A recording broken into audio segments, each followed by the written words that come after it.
Man fatally shot by cops in Bagwar Gorge shortly after murder.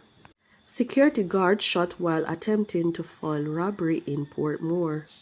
Please remember to subscribe, like, share, comment, and don't forget to hit that notification bell so you can always be updated with the latest news. Now for the news in details. The police are probing a dramatic series of shooting incidents that culminated in the shootout between gunmen and law enforcers in a section of the Bagwar Gorge in St. Catherine on Wednesday. One of the suspected gunmen was fatally shot during the exchange of gunfire.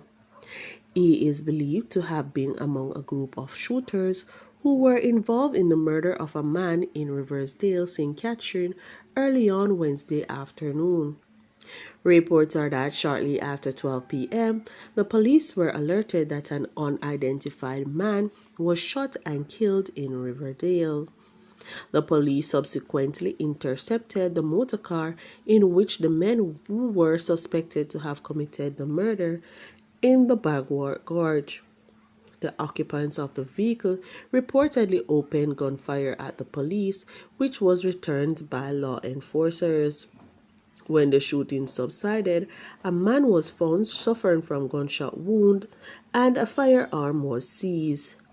A woman who was found in the intercepted vehicle was detained while another man escaped in bushes.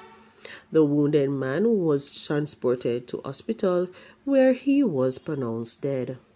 Gunfire rang out on Wednesday afternoon in Portmore. St. Catherine, as a member of a King Alarm security team, was shot by armed men during efforts to foil a robbery at a variety store in Independence City. The police confirmed the shooting and stated that the security guard was not seriously injured. Reports are that the security guard was saved by his bulletproof vest and ended up sustaining injuries which are believed to be non-life threatening. More details to come following further investigations.